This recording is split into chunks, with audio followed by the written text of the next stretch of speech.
আমরা আরেকটি ল্যাপটপ কিনেছি। আজকে হচ্ছে সেকেন্ড ল্যাপটপ আমাদের আসিফ ভাই কিনেছে।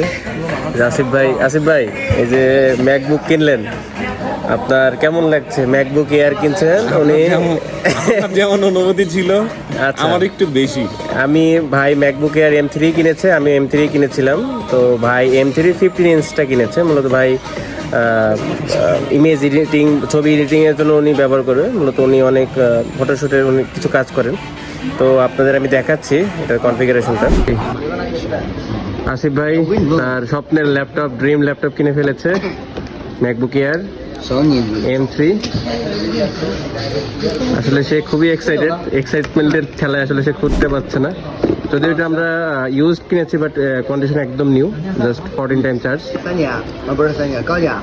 那个小米那小折叠，我想买个充电器，有原装充电器吗？ ভাই আপনার অনুভূতি কি? এই যে ল্যাপটপ কিনলেন, ম্যাকবুক, অস্বাভাবিক অনুভূতি। ভাবি কি জানে?多少钱？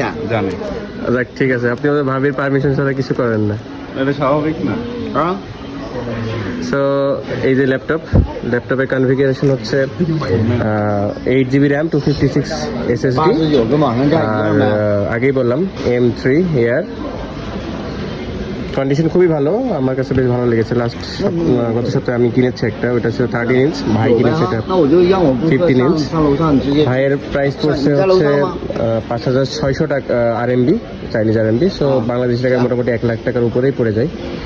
তো আপনারা কমেন্টে জানাবেন, এই রিলেটেড আরও যদি কোনো ভিডিও চান আমরা অবশ্যই জানাবো, এবং কিছুদিন ইউজ করার পর যদি আপনারা জানতে চান এটা কেমন, সেটার ব্যাপারে আমরা জানাবো। তো ভাই কিছু বলেন।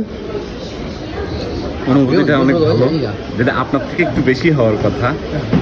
আচ্ছা, ঠিক আছে, ওকে। আমার থেকে ইউজ করার পরে বলবো। ওকে, ঠিক আছে।就80